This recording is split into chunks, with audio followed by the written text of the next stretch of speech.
जिंदगी में कभी भी किसी को बेकार मत समझना, क्योंकि बंद पड़ी घड़ी भी दिन में 2 बार सही समय बताती है। किसी की बुराई तलाश करने वाले इंसान की मिसाल उस मक्खी की तरह है जो सारे खूबसूरत जिस्म को छोड़कर केवल जख्म पर ही बैठती है। टूट जाता है गरीबी में वो रिश्ता जो खास होता है। हजारों यार बनते हैं जब पैसा पास होता है। मुस्कुरा कर देखो तो सारा जहां रंगीन है, वरना भीगी पलकों से तो आईना भी धुंधला नजर आता है। जल्द मिलने वाली चीजें ज्यादा दिन तक नहीं चलती, और जो चीजें ज्यादा दिन तक चलती है वो जल्दी नहीं मिलती। बुरे दिनों का एक अच्छा फायदा अच्छे अच्छे दोस्त परखे जाते हैं। बीमारी खरगोश की तरह आती है और कछुए की तरह जाती है, जबकि पैसा कछुए की तरह आता है और खरगोश की तरह जाता है। छोटी छोटी बातों में आनंद खोजना चाहिए, क्योंकि बड़ी बड़ी बातें तो जीवन में कुछ ही बार होती है। ईश्वर से कुछ मांगने पर न मिले तो उससे नाराज ना होना, क्योंकि ईश्वर वह नहीं देता जो आपको अच्छा लगता है, बल्कि वह देता है जो आपके लिए अच्छा होता है। लगातार हो रही असफलताओं से निराश नहीं होना चाहिए, क्योंकि कभी कभी गुच्छे की आखिरी चाबी भी ताला खोल देती है। ये सोच है हम इंसानों की कि एक अकेला क्या कर सकता है, पर देख जरा उस सूरज को, वो अकेला ही तो चमकता है। रिश्ते चाहे कितने ही बुरे हो उन्हें तोड़ना मत, क्योंकि पानी चाहे कितना भी गंदा हो, अगर प्यास नहीं बुझा सकता पर आग तो बुझा सकता है। अब वफा की उम्मीद भी किससे करे भला, मिट्टी के बने लोग कागजों में बिक जाते हैं।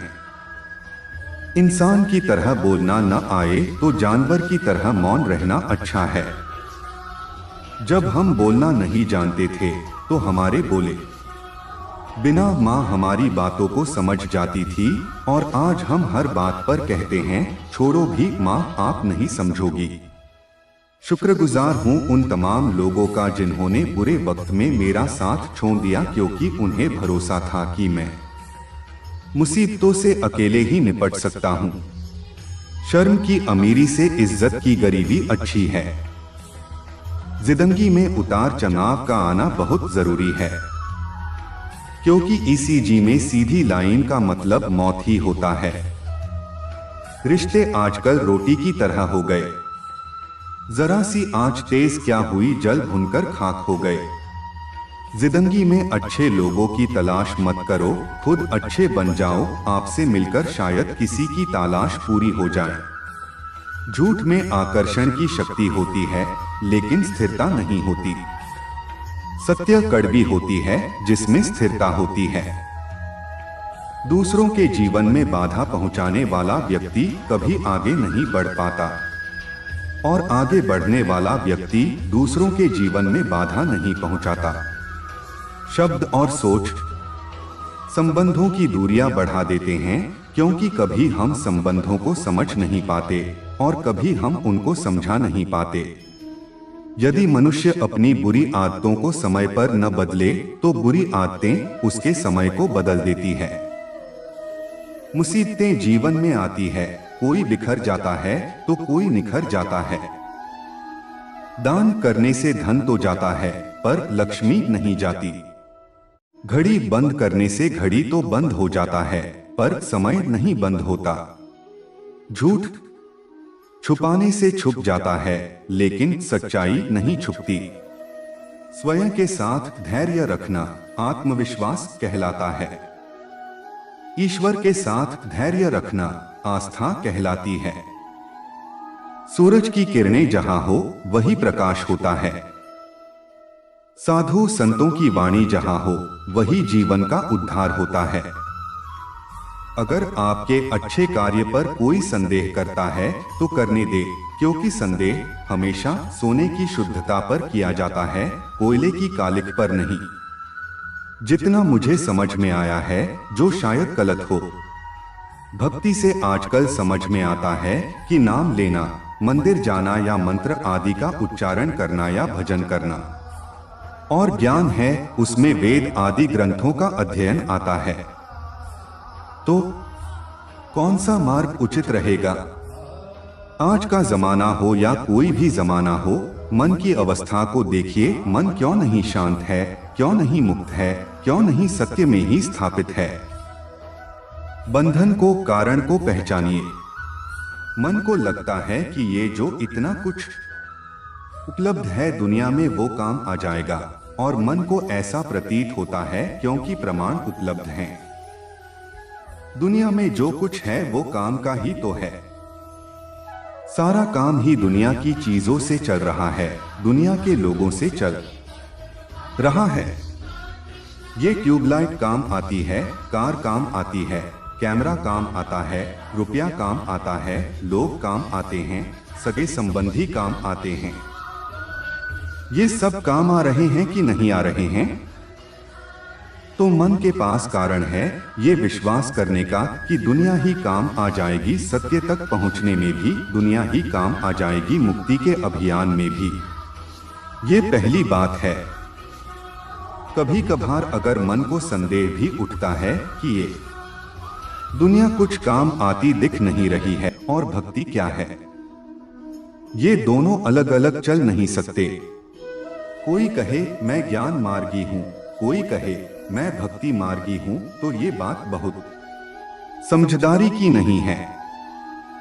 व्यक्ति को दोनों चाहिए और एक साथ चाहिए। कैसे? ज्ञान चाहिए ताकि आपको समझ में आ सके कि जहां तक आपके दुनियावी अस्तित्व की बात है, वीण होना की ना, जो मुझे अंततः चाहिए वो दुनिया से नहीं मिलने वाला। ये समझना बहुत जरूरी है कि जो मुझे अंततः चाहिए वो दुनिया से नहीं मिलने वाला, नहीं मिलने वाला। ये सबको समझना बहुत जरूरी है।